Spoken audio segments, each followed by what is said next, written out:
embora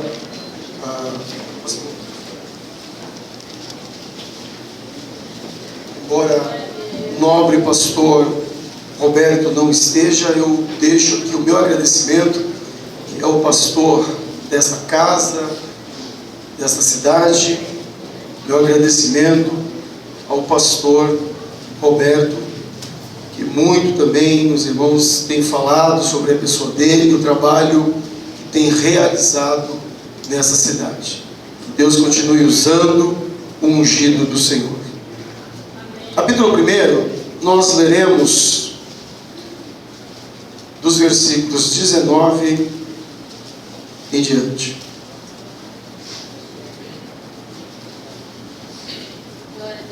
Veja se alguém sem o texto, convide essa pessoa para ler com você. Este foi o testemunho de João, quando os judeus lhe enviaram de Jerusalém sacerdotes e levitas para lhe perguntarem: quem és tu? Ele confessou e não negou. Confessou: eu não sou o Cristo. Então lhe perguntaram: quem és, pois? És tu Elias? Ele disse: não sou. És tu o profeta? Respondeu: não. Disseram-lhe, pois: declara-nos quem és, para que demos resposta àqueles que nos enviaram. Que dizes a respeito de ti mesmo? Então ele respondeu: eu sou a voz do que clama no deserto, endireitai o caminho do Senhor, como disse o profeta Isaías. Ora, os que haviam sido enviados eram dentre os fariseus, e perguntaram-lhe: então por que batizas, se não és o Cristo, nem Elias, nem o profeta?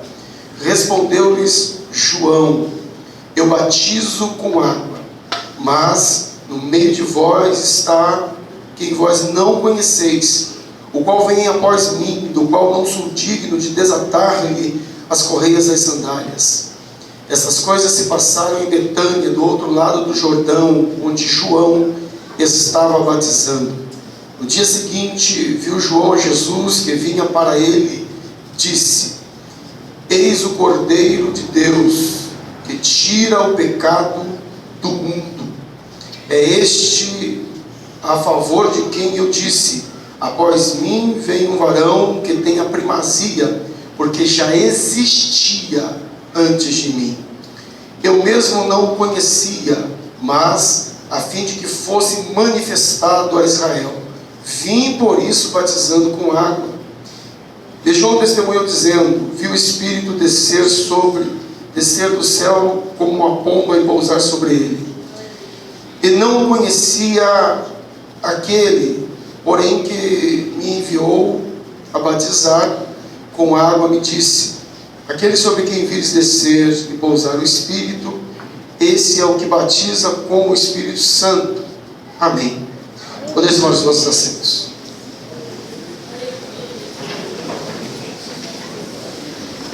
Meus irmãos, antes de entrarmos no que o Senhor Deus tem para falar conosco, quero lhes apresentar duas mensagens que o Senhor nos permitiu capturar: áudio, imagem, vídeo, com o propósito de edificação do corpo de Cristo, como também para a manutenção do nosso ministério.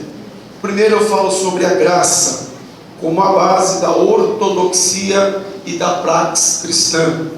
Aqui o Senhor nos deu uma revelação muito profunda e nós fazemos aqui uma devassa das Escrituras acerca da graça. E provamos que sem o conteúdo da graça não há um comportamento cristão à altura do que Deus espera do cristão. A graça é ela quem encharca, a graça é ela quem guia, quem conduz, ela é a tutora do comportamento humano. Então nós defendemos que a graça revela o comportamento que nós precisamos ter como igreja. Aqui nós vamos falar sobre o conceito paulino de graça, sobre o conceito dos pais da igreja, por exemplo, o conceito de Santo Agostinho. Vamos falar também sobre o conceito de Lutero, Calvino. e fazer aqui algumas defesas, algumas apologias. No outro DVD nós falamos sobre como guardar o coração na pós-modernidade. Aqui baseado em Provérbios 4:23, quando Salomão diz: acima de tudo, guarda o teu coração, porque dele procedem as fontes da vida. Aqui nós vamos falar sobre os perigos que estão despontando na chamada pós-modernidade, que segundo os historiadores vai surgir, ou vão identificar a partir de 1961. E esta pós-modernidade traz consigo males que têm tentado destruir a igreja de Cristo, têm tentado destruir os lares, as famílias, os casamentos. Então nós defendemos o caminho bíblico para se guardar o coração diante desses males. Quem entendeu pode dizer amém? Amém. Meus irmãos, nós acabamos de ler uma perícope do texto sagrado, de maneira que talvez ao ler o texto alguns dissessem na mente: esse texto lido é mais para domingo, mensagem evangelística. Mas eu quero aqui com vocês fazer uma pesquisa, uma análise nesse texto, para nós entendermos que quando Deus chama alguém, para aceitá-lo como Salvador e Senhor, Ele o chama para testemunhar, Ele o chama para anunciar, Ele o chama para apregoar. De maneira que para fazer isso, nós precisamos entender que anunciar o Evangelho também é fazer apologia, também é defender o Evangelho. Há muitos que dizem que nós não devemos discutir ou pensar o texto sagrado. Nós vamos entender aqui, amados irmãos, que nós também devemos nos preparar para fazer apologia, para fazer a defesa daquilo que nós acreditamos e daquilo que tem movido a nossa vida e a nossa história. Quando nós olhamos o capítulo 1 do Evangelho de João, nós vamos perceber que o Evangelho de João é diferente dos demais evangelhos. Os 3 evangelhos conhecidos como evangelhos sinóticos, nós assim o chamamos por conta da similitude da mensagem, por conta da proximidade que existe no conteúdo de Mateus, Marcos e Lucas. João tem uma proposta diferente dos demais evangelistas. João tem uma proposta de defender doutrinariamente a pessoa de Jesus, apontando a humanidade e a divindade de Jesus. João tem o propósito e o objetivo de complementar aquilo que os demais evangelistas não disseram. Haja vista que, de acordo com os estudiosos, João provavelmente vai escrever esse evangelho já no final do século, no final da sua carreira, depois do ano 60, 70, já contando com a destruição de Jerusalém com Tito. De maneira que João já tem em vista os evangelhos que já estavam em circulação. De maneira que o propósito de João não é dizer, não é falar as mesmas coisas que os demais evangelistas já disseram. Não! João, quando escreve o evangelho, algumas coisas estão acontecendo nos dias de João. Primeiro, ele precisa dar uma resposta aos judeus dos seus dias. Segundo, ele precisa dar uma resposta aos gregos dos seus dias. Terceiro, ele precisa dar uma resposta a uma igreja que estava sendo perseguida, a uma igreja que estava sendo fatigada, que estava sendo atacada. João precisava responder, por exemplo, aos judeus, porque para os judeus Jesus não fora mais do que o filho de Maria, o filho de José. Para os judeus Jesus não fora mais do que aquele que veio de Nazaré, uma cidadezinha esquecida na carta geográfica do Oriente. Para os judeus, Jesus poderia talvez, no máximo, ser um rabi reconhecido por eles, de maneira que a palavra dele transmitia essa autoridade. Entretanto, quando os judeus olhavam para Jesus e olhavam para ele, dizia: você não é filho de Maria,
comigo aqui.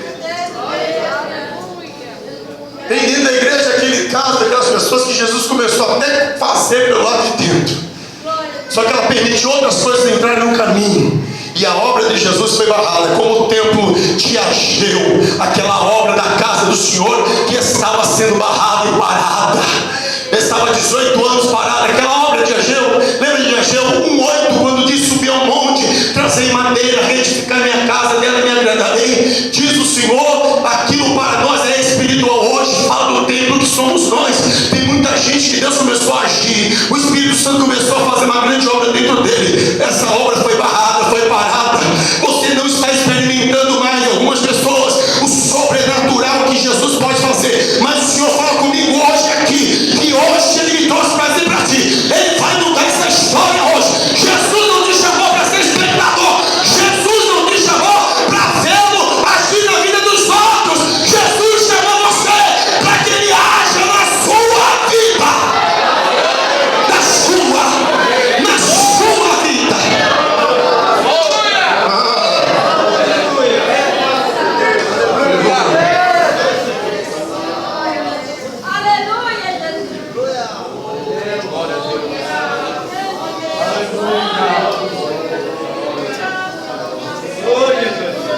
João no capítulo 1, para defender que Jesus Cristo não é só homem, mas Deus, e Ele vai dar base para isso. Ele vai dizer no capítulo 1, versículo 1: no princípio era o Verbo, e o Verbo estava com Deus, e o Verbo era Deus. E aqui ele está respondendo também aos gregos, porque os gregos na época, os docetistas, os primeiros docetistas, eram aqueles que não acreditavam que se Jesus Cristo era Deus, Ele teria vindo em carne, porque para eles carne e espírito são duas coisas inconsistentes. Ser Deus e ser carne não dá. Eles não acreditavam que Jesus Cristo havia encarnado, ou seja, que o Deus Filho havia encarnado. Eles defendiam que o termo docetismo vem de doque, que significa parecer. Eles diziam que Jesus apenas parecia uma figura humana. Quando Jesus estava no alto da cruz, gemendo ali como uma ovelha, quietinha, mas sentindo dor, sentindo angústia, sentindo a lepra da humanidade sobre si, a desgraça da humanidade sobre si, não só daqueles que estavam perambulando nos seus dias, mas daqueles que já estavam mortos e daqueles que ainda viriam. Jesus Cristo morre por aqueles que foram, por aqueles que são e por aqueles que ainda viriam. Por quê? Porque já a obra de Jesus alcançou o Antigo Testamento. Aqueles que morreram na esperança, eles foram alcançados também pela obra de Cristo Jesus. Agora entenda, eles diziam que aquela obra que Jesus estava fazendo na cruz, se é que Ele era Deus, de acordo com os docetistas, Ele não poderia estar sofrendo de verdade. O sofrimento dele não foi de verdade. O sofrimento dele foi de mentirinha. O sentimento dele foi uma espécie de atuação. Eles diziam que Jesus estava só atuando como aquele que estava sofrendo. Entretanto, amados irmãos, alguém como Tomé, discípulo de Jesus, também não acreditou muito que Jesus tinha ressuscitado, por exemplo. Quando ele ressuscita, ele vai para Tomé: Tomé, toca aqui na minha mão, meu filho. Veja aqui, o cravo é de verdade. Minha mão foi perfurada de verdade. Toca aqui do lado, meu filho. Eu fui perfurado de verdade. Eu sofri, não foi de mentira, não. Eu sofri de verdade por vocês. Ele estava defendendo não só para os judeus, mas também para os gregos docetistas, porque João vai tomar de empréstimo do mundo grego o termo verbo. O termo verbo era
dizer: e o Verbo se fez carne e habitou entre nós, cheio de graça e verdade, e vimos a sua glória, como a glória do unigênito do Pai. Ele está dizendo: olha Deus, até aí tudo bem, mas agora ele vai ser paradoxal. Ele vai dizer: ele é Deus, 100% Deus, mas ele também é 100% homem. Ele foi gerado nessa terra pelo Espírito Santo de Deus. Paulo vai dizer aos Filipenses que ele deixa a sua glória, que ele deixa as suas prerrogativas, ele deixa o direito de usar as suas prerrogativas. Ele diz no grego kenosis, ele se esvazia, ele deixa e vem à terra, ele deixa a glória e vem do lugar mais negro do universo, que era o planeta Terra, por conta do pecado de Adão, que se alastrou para toda a humanidade. Ele veio à terra, irmãos, e não me pergunte como esse processo pela física se deu, não me pergunte como esse processo pelos efeitos químicos se deram, não me pergunte. Eu sei de uma coisa: Deus tem poder nos céus e na terra e abaixo da terra. Se Jesus Cristo encarnou, foi porque o milagre de Deus aconteceu, a mão de Deus estava presente, foi vontade de Deus. Jesus Cristo é 100% Deus e 100% homem.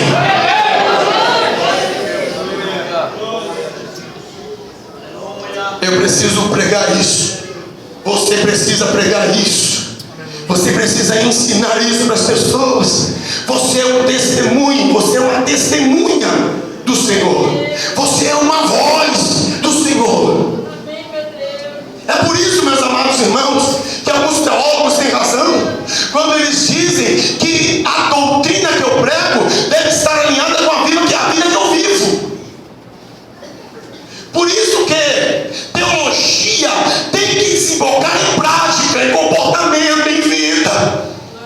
Deus não pode ser um conceito teórico na mente do crente. Deus não pode ser um conceito ou uma imagem como aquelas imagens da igreja católica. Não, Jesus Cristo não é isso. Jesus Cristo é Deus e Ele está presente nesta noite, no meio desta igreja, no meio deste povo. Jesus Cristo não é um conceito dos livros de filosofia ou teologia. Ele é Deus presente com você nesta noite gloriosa. Pois bem, quando nós chegamos no texto que nós lemos, o João, o evangelista, vai agora falar sobre João, o Batista. É a dupla de Joãos. João, o evangelista, vai tratar de João, o Batista. E ele vai, não numa cronologia como os demais vão fazer, ele vai tratar do João Batista, falando daquele momento em que os fariseus estão presentes na reunião de João Batista. Agora, que coisa curiosa, irmãos.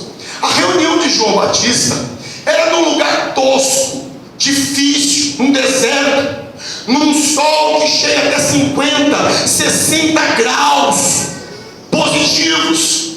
João está debaixo desse sol, com roupas de pele, parecendo um doido. Porque tem hora que crente tem que ser doido, irmãos. Olha para o irmão que está do lado aí, diga para ele. Tem hora que crente tem que ser doido, diga para ele.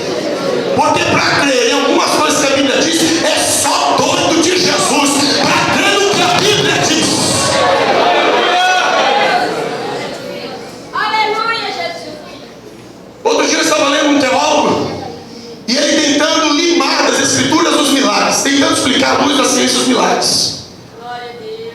E aí ele vai dizer que, por exemplo, o milagre do Mar Vermelho não aconteceu, porque nem maré, é um lago que em um determinado momento do tempo, das estações, ele se seca.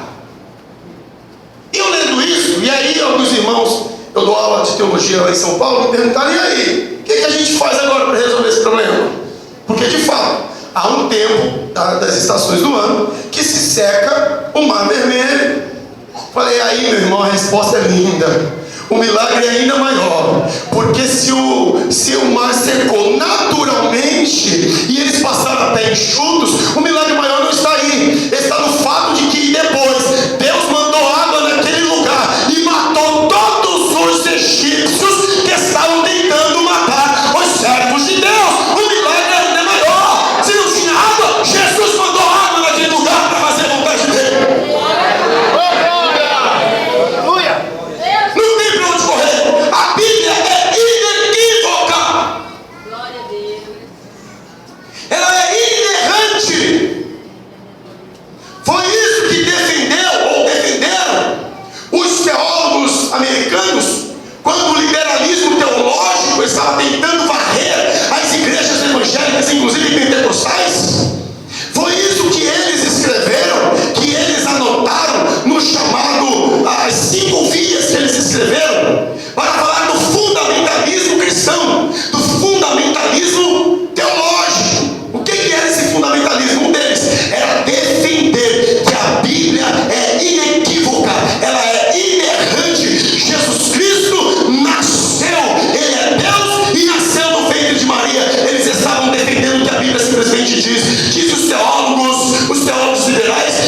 determinado parlamentar da QI foi confrontar um dos nossos irmãos que tem defendido as Escrituras.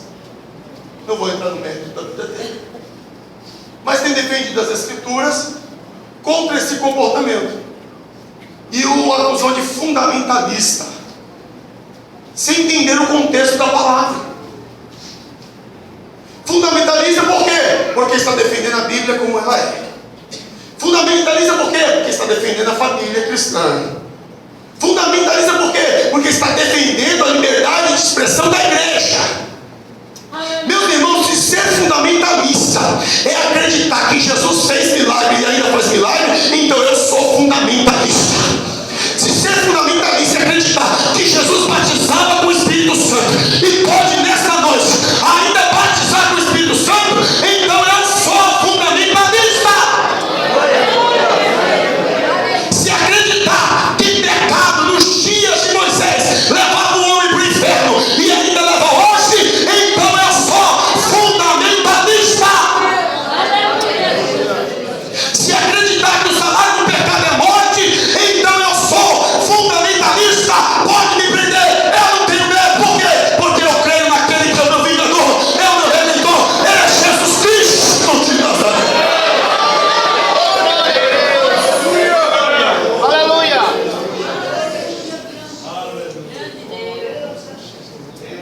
Nós não acreditamos no evangelho teórico. Light ou diet. Ah, irmão, não prega essa passagem não, que a igreja não vai receber e depois você vai vender seu DVD. Está repreendido, irmão.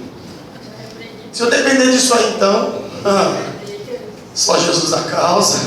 Eu vou pregar o que está aqui. Amém. Glória a Deus. Porque tanto aquele que pastoreia como aqueles que pregam estão zelando daqueles que foram escolhidos por Jesus. A igreja de Jesus é santa, a igreja de Jesus é separada, a igreja de Jesus foi ungida por Jesus, a igreja de Jesus não anda como o mundo anda, não pensa como o mundo pensa. Sabe por que João estava lá no deserto? Porque as sinagogas não aceitaram a João. Sabe por que João estava no deserto? Porque as praças públicas de Jerusalém escorraçaram João. Deixa eu lhe dizer, você tem que pregar a verdade. Não importa se vão negar, se vão te expulsar lá de onde você estiver pregando, não importa. Porque aquele que te chamou é aquele que te vocacionou, e aquele que te vocacionou é aquele que vai te sustentar, é aquele que vai segurar as suas mãos. Mas João Batista cortando a cabeça dele, meu irmão. É melhor perder a cabeça por amor a Cristo do que perder a alma para o inferno.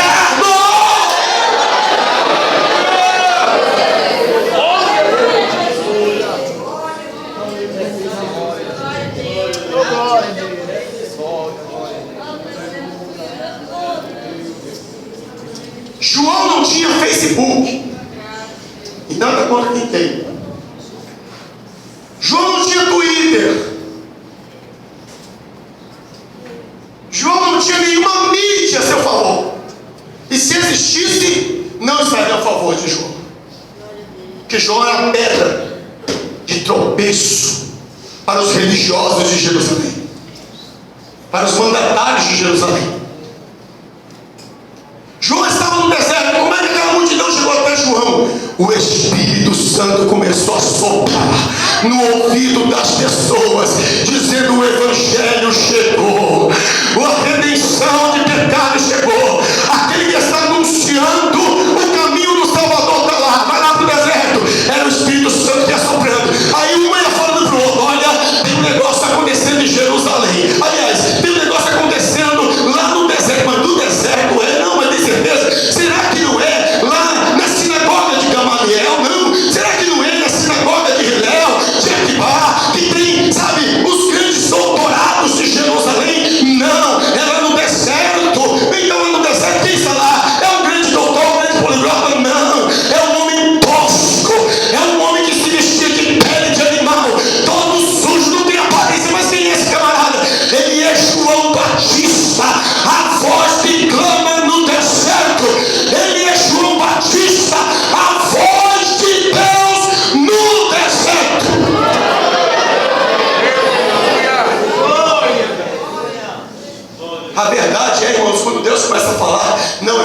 você não vai no deserto. Se é Deus falando, a multidão que tem sede de justiça vai afluir para lá. Nessa noite quem está falando aqui não é o pregador Adriano, quem está falando é Jesus. Você está ouvindo a palavra que vem do coração de Deus, e ela vai transformar alguma coisa na sua história hoje, alguma coisa na sua vida hoje, alguma coisa essa palavra vai fazer.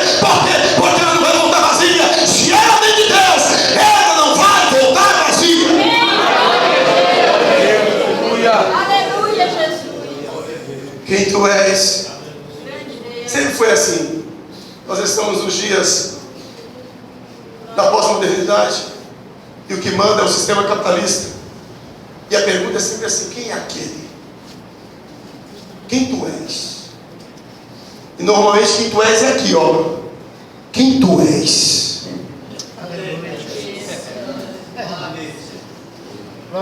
Tá chegando um camarada novo aí. Quem é ele? Eita, Deus. Quem que está sendo estacionado lá fora? Vai dar uma olhada, tem que saber quem é.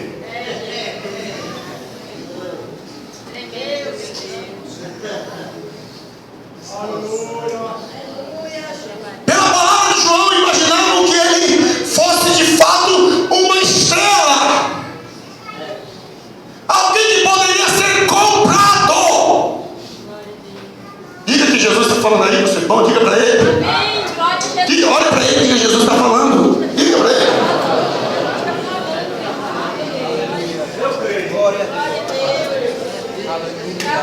Os obreiros disseram também aqui, disseram os obreiros de Deus. Diga para o obreiro que está do lado aí. Glória a Deus. Aleluia. Glória a Jesus. A chave de João era mais um. Deus é fiel. Glória a Deus. Que as questões da terra comprariam-no. Glória a Deus. Certo dia, Billy Graham foi questionado porque nunca quis concorrer à presidência da República.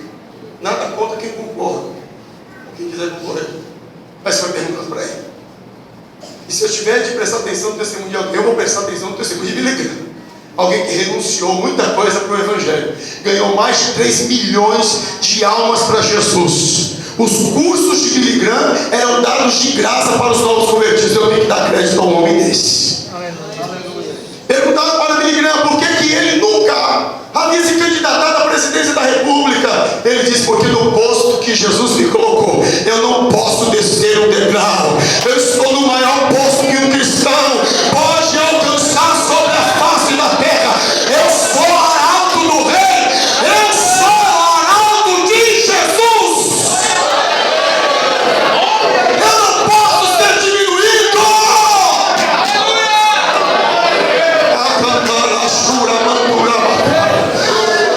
Você está num posto que ninguém pode roubar de você, a menos que você deixe. Entenda, você é arauto, você não pode se vender, você não pode vender o posto que Jesus deu para você.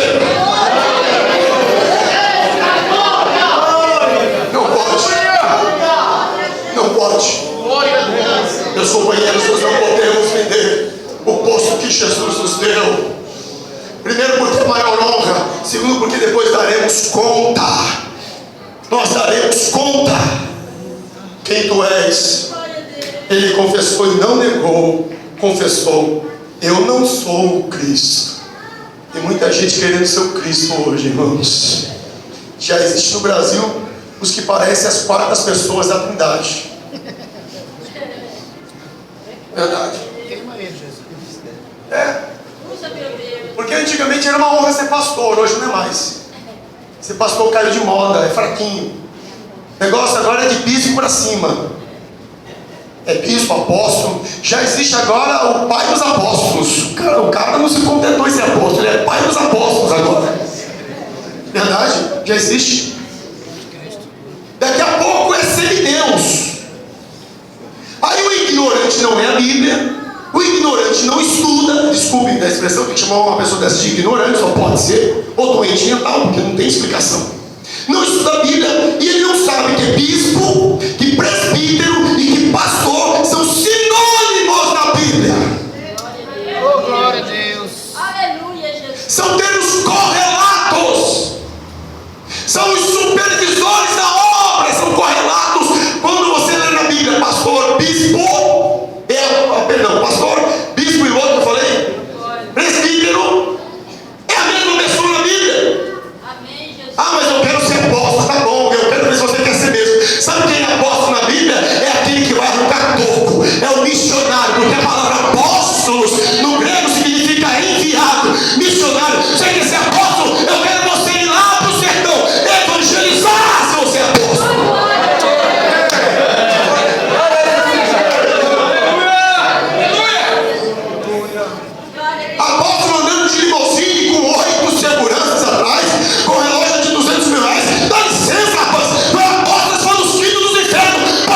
Perguntaram então: tu és o profeta? Ele disse: não, não sou o profeta.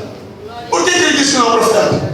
Porque em Deuteronômio capítulo 18, Moisés profetiza a vida de um profeta que seria semelhante a ele. Ele disse: eu também não sou esse profeta. Ah, tu és então Elias, né? Porque o povo acreditava, de acordo com a profecia de Malaquias capítulo 5, que Elias iria voltar.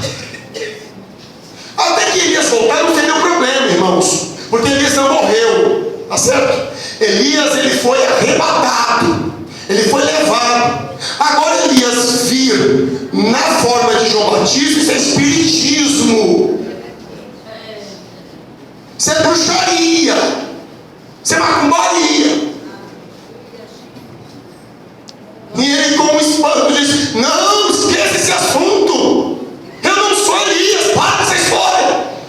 Então quem tu és? Diga quem você é. A gente tem que dar informação, tem gente curiosa lá dos grandes para saber quem você é. Diga para esses cabra-bestas que eu sou apenas a voz que clama no deserto, conforme foi profetizado pelo profeta Isaías no capítulo 40, versículo 3. Voz do que clama no deserto, endireitai, aplanai o caminho do Senhor. Quem tu és, João? Então eu sou apenas uma voz. Eu sou apenas uma voz. Você não precisa ser Messias, você não precisa ser Elias, você não precisa ser profeta. Mas se você for uma voz, Jesus vai usar a sua voz. Se você for apenas uma voz, Jesus vai usar a sua voz. Se você for apenas uma voz, Jesus vai usar a sua voz. Jesus vai usar a sua voz.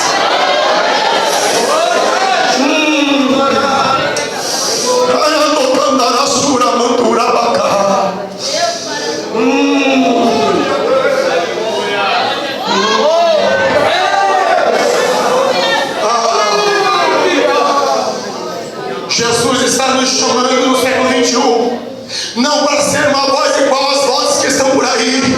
Nós somos a voz do contraste, nós somos a voz da diferença, nós somos a voz do paradoxo, nós somos a voz da moral de Deus, da santidade de Deus, da grandeza de Deus, da soberania de Deus. Nós somos porta-vozes do Deus que é soberano sobre todas as coisas. Ele manda e nós obedecemos.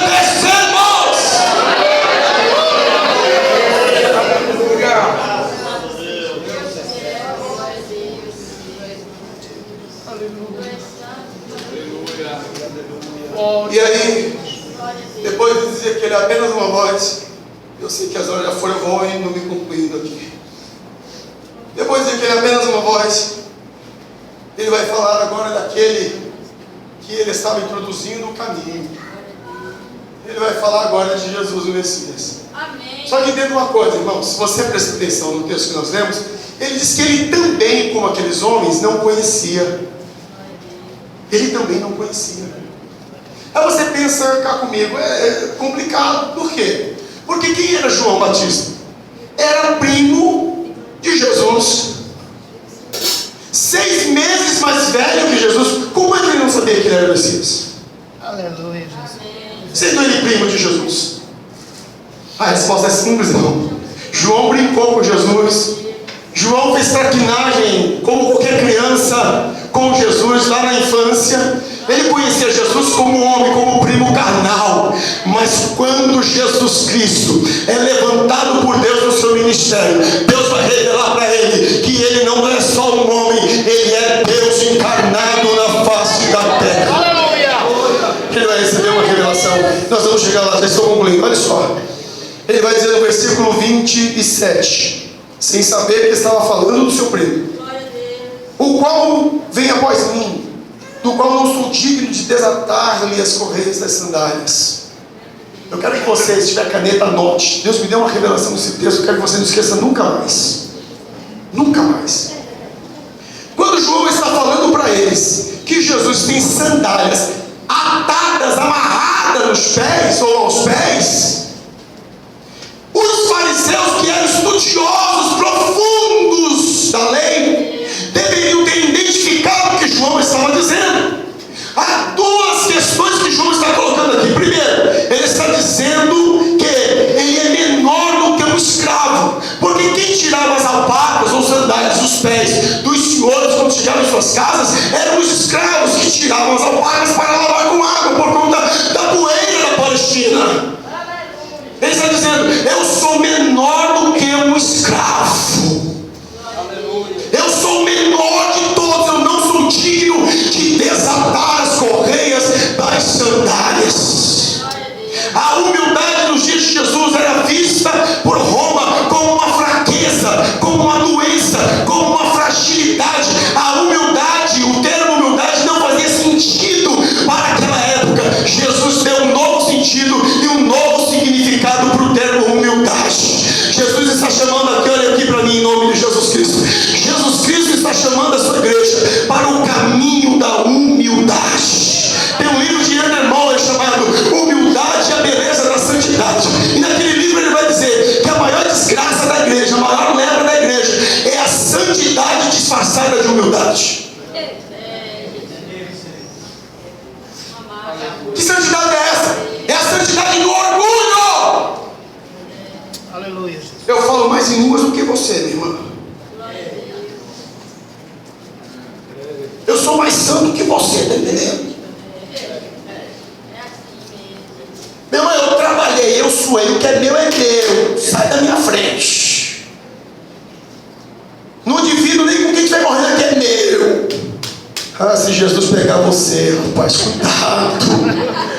Cuidado com essa história de que é meu, porque aqui ninguém é dono de nada. Se Jesus não der, ninguém tem nada. Se Jesus falar acabou, acabou. Se Jesus falar tirei, tirei. Racandara shura mantura bacana.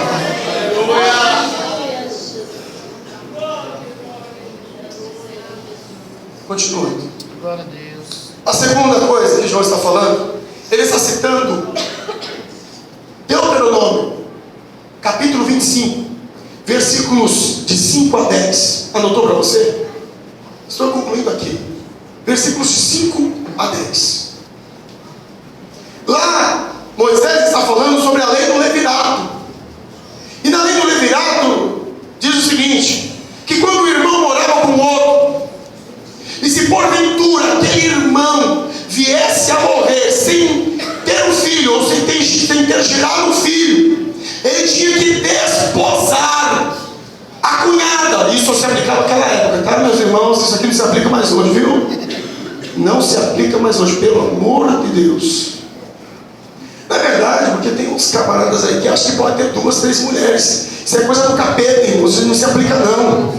Paulo diz que é uma só mulher, um só homem, acabou. Deus, quando fez, é um homem para uma mulher para um homem, acabou. Ponto final. Quando ele está lá no Pentateuco, falando sobre a lei do levirato, diz que tinha que assumir a cunhada. Por quê? Porque tinha que se gerar um filho. Qual o propósito? Primeiro, o nome não fosse apagado de Israel.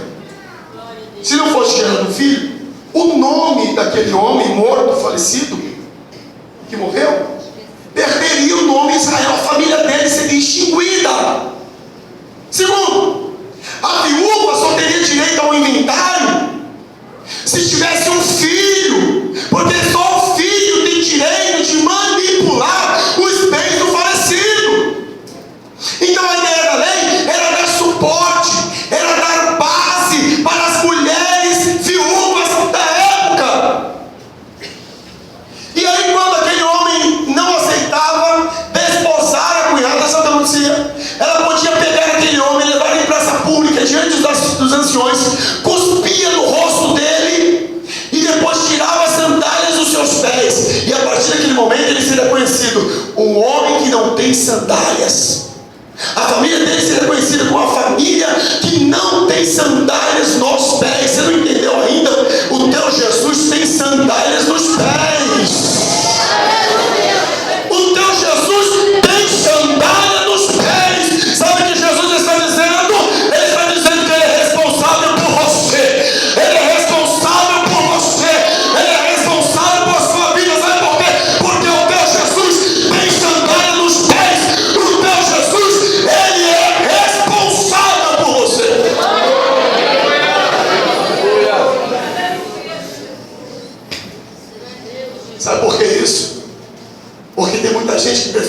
confiar nos profetas que andam se levantando por aí, que de profeta não tem nada, e já perdeu o caminho da intimidade com Jesus.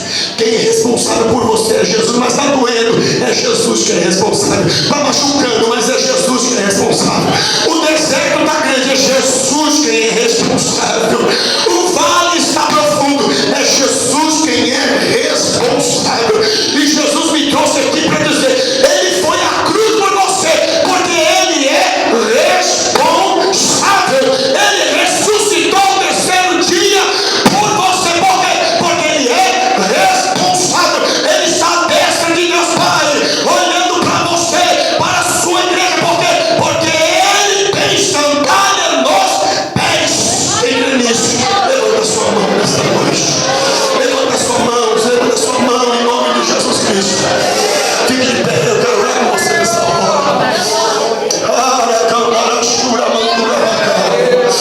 Você vai passar a testemunhar a partir de hoje que Jesus tem responsabilidade.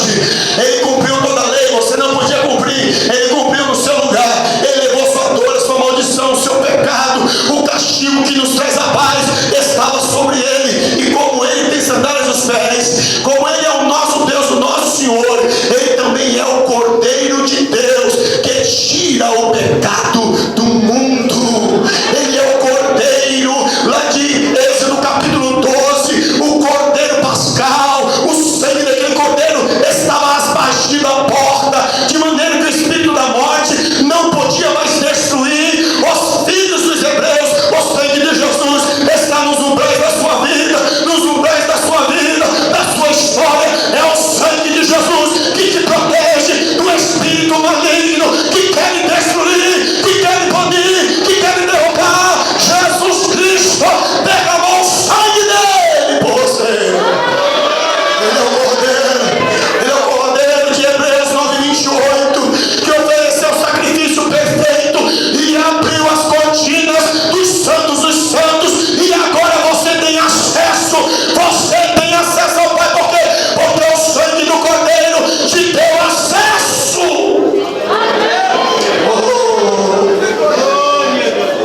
Ele tem sandálias nos pés.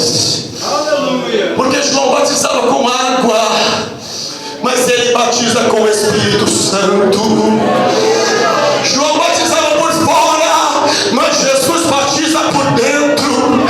João oferecia vestes novas por fora, mas Jesus oferece regeneração da alma, regeneração do espírito, regeneração interna. Quem recebe esta palavra, levante essa mão santa nesta noite, porque o Espírito Santo de Deus é derramado nesta noite sobre esta igreja, sobre este povo.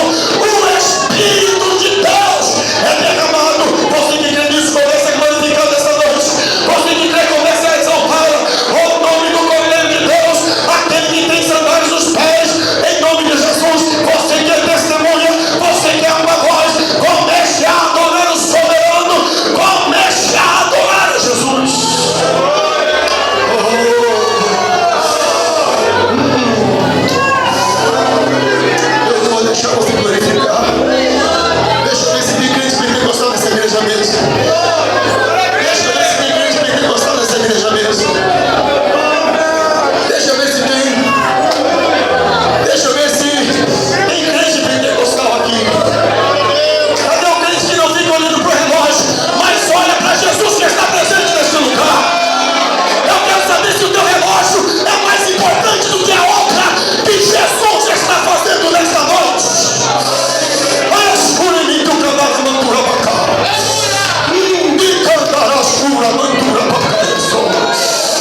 de mim e disse: meu filho, diga para a igreja que está em Alagoas, que Alagoas ainda é, frise isso, ainda